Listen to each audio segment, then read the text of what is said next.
ذات پات کا کوئی معاملہ نہیں تھا، دھرم ورم کا کوئی معاملہ نہیں تھا، اور سبوں نے ایک ہو کر انقلاب کا نعرہ دیا اور انگریزوں کے خلاف بغاوت کی اور انگریزوں سے لڑائیاں شروع کی۔ اور پورے بھارت میں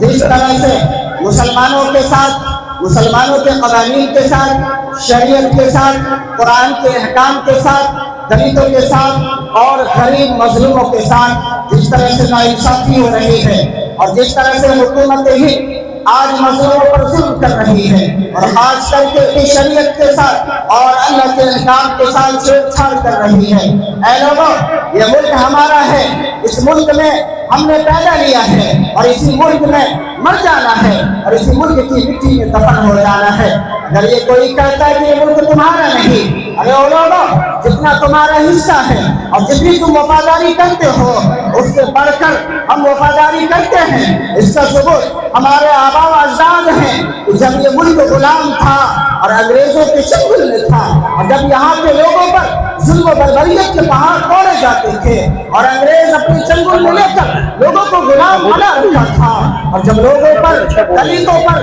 مسلمانوں پر، غریبوں پر ظلم کیا کرتا تھا، اس وقت کی بات ہے کہ مسلمانوں نے کہا اور آپس میں بات کی کہ اے لوگوں، اگر چین کی نیند سونا ہے اور چین سے زندگی گزارنا ہے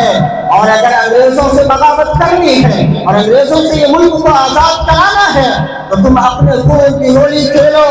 اور آنے والی نسلوں کے لیے اگر آزادی چاہتے ہو اور آنے والی نسلوں کو آزاد کرانا چاہتے ہو اور آزادی کے ساتھ اس ملک میں زندگی گزر بسر کرانا چاہتے ہو، آؤ کندھے سے کندھے ملاؤ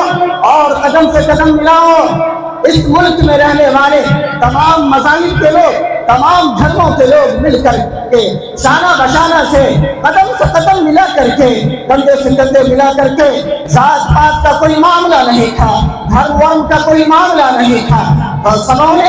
ایک ہو کر انقلاب کا نعرہ دیا اور انگریزوں کے خلاف بغاوت کی اور انگریزوں سے لڑائیاں شروع کی۔ اے لوگوں، اگر اس ملک پر ہمارا قبضہ نہیں ہے اور اس ملک پر ہمارا حصہ نہیں ہے، ذرا آزادی کے دن کو یاد کرو کہ اس ملک کو آزاد کرانے میں، ملک ہندوستان کو انگریزوں سے چھڑانے میں اگر کسی کا سب سے زیادہ خون بہا ہے اور کسی کا سب سے زیادہ اس میں حصہ داری ہے تو وہ مسلمانوں کا ہے۔ میرے بزرگوں، یہ ملک آزاد ہونے کے بعد مسلمان آزادی کے ساتھ اس ملک میں بسنے والے تمام انسان اپنے مذاہب پر، اپنے دھرم پر عمل کرتے ہوئے دھرم کی تمام باتوں کو، دھرم کے تمام کاموں کو اپنے منمانی طریقے سے، دھرم جو کہتا ہے، شریعت جو کہتی ہے، آستھا جو کہتا ہے، عقیدہ جس کا جو کہتا ہے، اپنے عقیدے کی بنیاد پر اپنے عمل پہ رہتے ہیں اور اپنے مذاہب کو ماننے پر تیار ہیں۔ لیکن جس طرح سے حکومت اب ناچار کر رہی ہے،